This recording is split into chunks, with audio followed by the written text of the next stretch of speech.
Bien sûr, nous avons ici SpaceX qui a envoyé sa fusée Starship dans l'espace cette semaine. Donc, on va regarder un peu quelques informations sur cela. Donc, premièrement, j'avais ici une liste de fusées. Donc, regardons ceci. Donc, une chose qui est intéressante, alors ici, nous avons le Starship Super Heavy qui est cette fusée ici. C'est la plus grande fusée faite par les humains qui a jamais été envoyée dans l'espace. La deuxième plus grande étant ici la fusée qui va envoyer Artemis et les astronautes sur la Lune d'ici quelques années. Nous avons Saturne V ici avec les missions Apollo. Donc, on peut voir, ça fait partie ici de la plus grande fusée. Une autre fusée intéressante qui arrive, on a Ariane 6 ici, qui est de l'Agence spatiale européenne, et celle-ci sera envoyée dans l'espace très, très bientôt. Maintenant, si on regarde un peu notre fusée de Starship, donc ici, on peut voir la fusée. On a à peu près 120 mètres. Donc, voyons voir si on peut regarder des images intéressantes sur ceci. Donc ici, ils sont en train de remplir les réservoirs de carburant. Voyons voir. J'ai fait quelques petites étapes ici pour qu'on puisse voir. Alors ici, on peut voir que, bien sûr, il faut remplir, il y a le méthane, qui est le carburant utilisé, ainsi que l'oxygène. Donc ici, on est en train de remplir les deux contenants. Donc ça, c'est toujours intéressant à voir. Alors ici, ce que je voulais montrer, c'est le bout ici de la fusée. On peut voir ici les tuiles. Il y a à peu près 18 000 tuiles ici thermiques sur le côté en dessous de notre capsule ici Starship. Ça ici, c'est durant le retour, ça va lui permettre bien sûr à garder la température chaude à l'extérieur de la fusée. On se rappelle que ces fusées, on veut qu'elles soient réutilisables, donc c'est important de le faire. Les navettes spatiales avaient ces tuiles, bien sûr, et ça, c'était intéressant. Donc, on a une fusée qui est à peu près 120 mètres de hauteur. La partie inférieure ici, c'est la partie qui permet à la fusée de quitter la surface de la planète jusqu'au point où il y a ici la division où on a notre vaisseau Starship qui va continuer dans l'espace. Et bien sûr, c'est cette fusée de départ que nous avons ici. N'oubliez pas que la partie inférieure ici nous permet d'envoyer dans l'espace, mais le but, c'est de pouvoir les réutiliser pour minimiser, bien sûr, les coûts pour les voyages dans l'espace. Donc, voyons voir une autre chose intéressante que nous avons ici. J'ai à 21 minutes. N'oubliez pas que le but de cette fusée ici, Starship, c'est d'aller faire un tour sur la Lune. Donc, l'idée, c'est de pouvoir quitter la planète Terre avec des ressources, pouvoir l'envoyer sur la Lune, sachant qu'il n'y a pas d'atmosphère sur la Lune, pouvoir atterrir et pour pouvoir repartir. Ce sont tous des parties importantes en ce qui concerne le développement ici de notre programme spatial, surtout avec SpaceX ici. Si on peut voir que la partie ici, elle est toute blanche à cause que ce sont des carburants liquides et l'oxygène liquide. Donc, c'est très, très froid. On peut voir cette partie où on a de la glace, de la condensation qui se fait à la surface ici. Donc, le but ici, ça, c'était la troisième mission. Donc, la première mission, c'était dans le mois de mars l'année passée, près une année, on a eu le décollage sans problème. Ça, c'était la première chose qu'on voulait faire. La deuxième partie qui était dans le mois de novembre, c'est lorsqu'on voulait faire la division entre Starship et la partie inférieure. On a réussi à le commencer, sauf qu'on a eu quelques difficultés. Ici, c'était le troisième essai. Donc, on est à 6 secondes avant de partir. On peut voir ici sur la partie à droite les moteurs, comment est-ce qu'ils sont faits, et on a ici le décollage. Donc, c'est intéressant. La plus grosse fusée faite par les humains qui quittait notre atmosphère, et ça, c'était il y a quelques jours. Donc ici, on peut voir la montée se fait très bien. Fantastique. Le carburant qu'on utilise n'est pas l'hydrogène et l'oxygène, mais c'est le méthane et l'oxygène. Vous allez voir ici, on a une certaine pollution. Donc, la raison pour laquelle on a utilisé ces types de carburants, c'est plus facile à pouvoir récupérer les fusées par après et c'est plus facile de recycler cela. Moins bon pour l'environnement, mais ils ont dû faire un choix ici, bien sûr. Donc, on peut voir ici que tout va bien. La fusée est décollée. On peut voir ici la vue, c'est fantastique. Ça ici, ce sont des petits clapets qui peuvent tourner. Ça permet de pouvoir diriger notre fusée au fur et à mesure. Donc ici, on a deux angles. On a ici notre fusée avec un angle ici de décollage et on a ici la partie supérieure ici. Donc ici, il y a ces deux parties parce qu'éventuellement, ils seront détachés. La partie inférieure donnant la puissance. Donc on peut voir ici la puissance ici pour faire décoller. Nous sommes déjà ici à 1300 km/h à 12 km de la surface de la planète. Donc ça, c'était intéressant. Donc, voyons voir. Ici, je suis à 35-29. Donc, ici, on peut voir ici les fusées qui sont en dessous ici. Il y a eu quelques difficultés avec le premier et deuxième essai. Donc, on peut voir qu'ils ont réussi très bien à améliorer cette difficulté. Donc, ici, on peut voir que les grands moteurs ici, dans le bas, ici, on vient de quitter une section de l'atmosphère. Et dans quelques instants, les moteurs ici inférieurs seront coupés de façon à ce que l'on puisse, on arrive à une certaine hauteur où on devra faire la séparation. Donc, je ne me rappelle pas, la séparation, donc on va fermer ici les moteurs et on a une séparation d'à peu près 40 secondes ici. Donc, l'idée ici, c'est qu'on a une poussée maximale pour commencer. Vu qu'on est près de la surface de la planète, c'est la plus grande quantité d'énergie nécessaire pour décoller. Rendu à 50 km, on se retrouve ici avec moins de gravité et donc, ça nous permet de pouvoir avoir un Starship qui devient plus indépendant pour continuer la mission. Donc ici, la séparation se fait dans à peu près quelques secondes. Alors ici, il y avait des petits serrements. Ici, il y aura séparation et la fusée Starship ici deviendra indépendante. Voyons voir, ça arrive dans quelques instants. Et voilà, donc séparation qui se fait. Starship ici qui va pouvoir commencer et on peut voir la partie inférieure ici qui se détache. Voilà. Donc la partie ici, pour la partie inférieure, ici premièrement, elle a réussi à être indépendante. Alors, premier succès important, il y a eu la séparation sans problème. Ça, c'est une des choses qui a eu la difficulté pour les premiers et deuxièmes essais. Alors ici, ceci s'est bien passé. On peut voir ici les fusées de Starship qui continuaient leur ascension jusqu'au point où on était au point d'équilibre où on pouvait fermer les moteurs. Donc ça, c'était intéressant. Et alors ici, les moteurs fonctionnaient pour à peu près 5 minutes. Durant ce temps, il y a la partie inférieure ici de la fusée qui s'est rapprochée sur notre surface. Il y a eu des difficultés et celle-ci n'a pas réussi à se poser.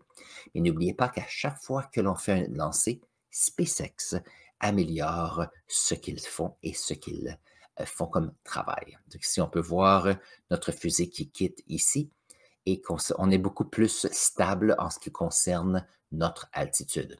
Donc ici, on peut voir la vitesse augmente toujours, mais un petit peu moins rapidement. Et on est à 113 km de hauteur. Ça, c'est pour le Starship.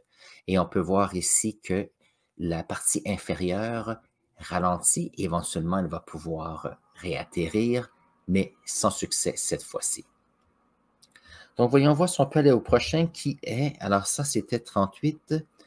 Voyons voir, c'était dans le coin de 42 minutes. Voyons voir si on peut avancer. Et on peut voir que nous avons, la vitesse va finir par se stabiliser. On est à 150 km d'altitude.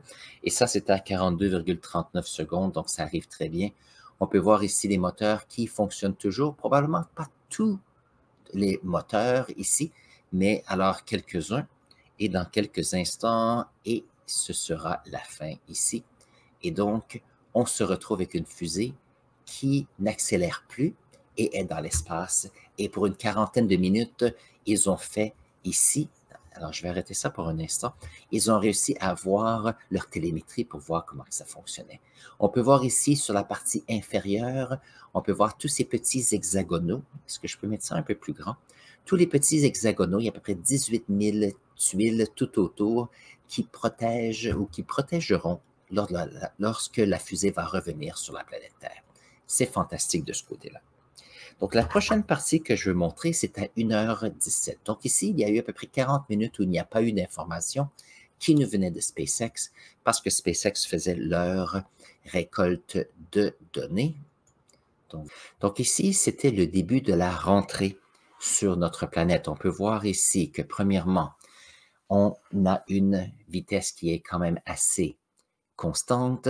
On a ici le fait qu'au lieu d'être à 147 km, nous sommes maintenant rendus à 132.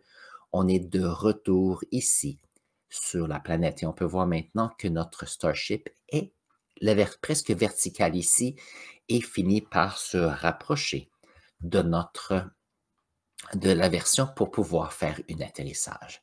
Regardez cette belle planète bleue ici avec les nuages, c'est fantastique.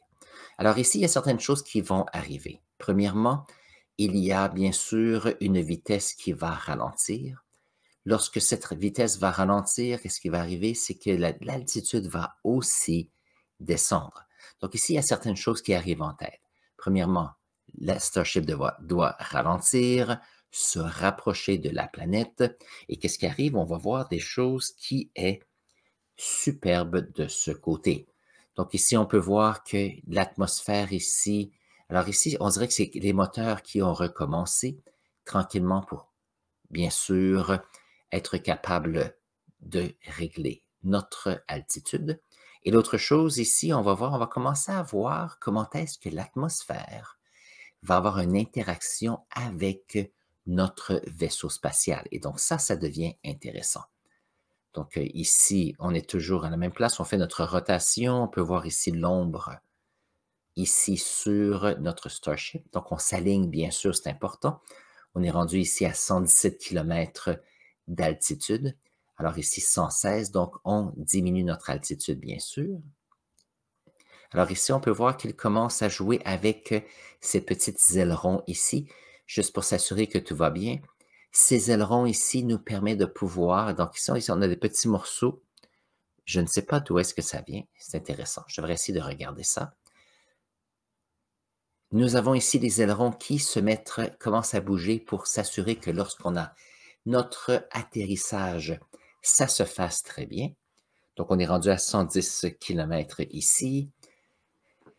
Regardez ici, on se retrouve beaucoup plus à l'horizontale, comme on va commencer à planer. Donc, on veut planer, les tuiles ici vont protéger de la friction. On va voir ici comment est-ce que la friction de l'atmosphère fait une interaction intéressante. Dans quelques instants, vous allez voir le plasma qui va commencer à se faire. Donc, voyons voir. On a besoin de faire une dernière rotation. On est rendu à 104 km d'altitude. Voilà, tranquillement, les ailerons s'en viennent. Donc ici, la caméra, on peut voir que la caméra est sur ces clapets qui permettent d'organiser l'alignement. Donc, voyons voir. Tranquillement, on se retrouve avec la surface inférieure vers la planète. Donc, les anciennes navettes spatiales planaient. Ici, on peut voir les lueurs ici. Donc, ça ici, c'est la friction et la chaleur, c'est l'atmosphère ici qui fait que notre atmosphère devient ionisée. Je vais arrêter ici. Regardez, c'est intéressant. Donc ici, on a la vitesse de notre navette avec la friction des atomes de l'atmosphère qui est tellement chaud qu'on ionise cette atmosphère. Donc, c'est intéressant. Continuons. Donc ici, on peut voir, c'est fantastique. Donc, c'est comme s'il flottait un peu, mais c'est justement le fait que, bien sûr, ça nous permet de pouvoir ralentir. On est rendu ici à 96 km d'altitude. Très bientôt, on va allumer les moteurs pour commencer à ralentir notre descente pour l'avoir très contrôlée, bien sûr. Donc, voilà, voilà.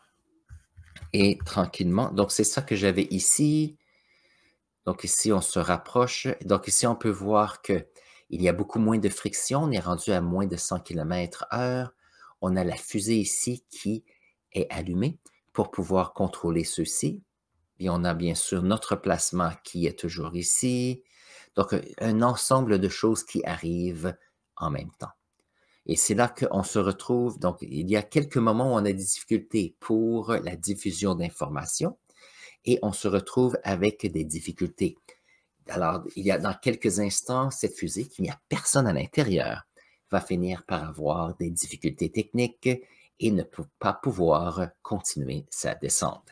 La question n'a pas encore toute l'information qui a été transmise par SpaceX, mais tout de même, moi je trouve que c'est un succès fantastique pour avoir un décollage contrôlé, aller dans l'espace.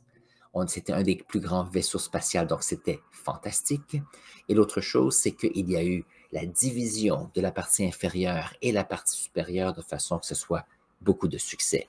La difficulté qu'on a eue maintenant, c'est que pour les deux, c'est le retour sur Terre. Donc, ces deux parties ici ne fonctionnent pas bien.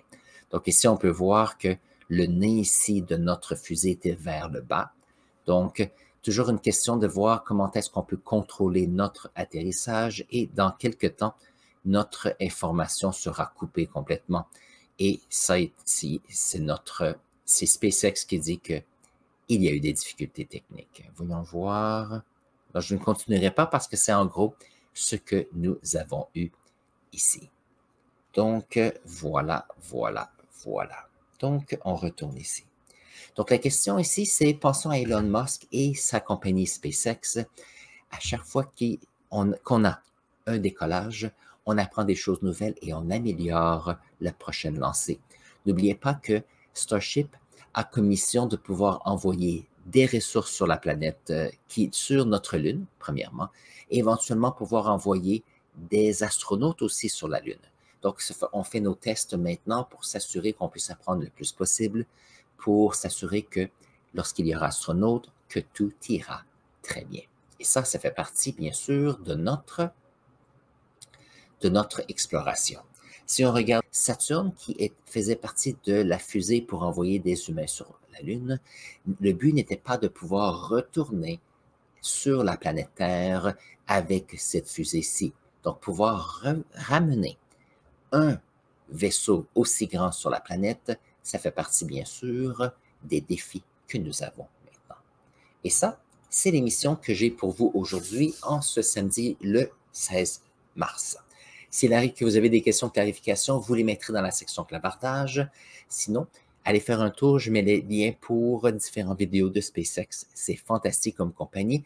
C'est important parce que pas seulement les gouvernements font de l'exploration spatiale, mais ça permet de pouvoir avoir des compagnies et une multitude de personnes qui travaillent sur ces projets. Si vous avez appris quelque chose d'intéressant aujourd'hui, n'oubliez pas de vous abonner à notre chaîne. Si vous avez des questions supplémentaires, mettez-les dans la section commentaires. Ça me fait toujours plaisir de les lire et les utiliser pour faire nos prochaines vidéos. Sur ce, prenez un instant et je vais mettre ici un lien pour une autre vidéo pour vous et on se voit dans la prochaine vidéo.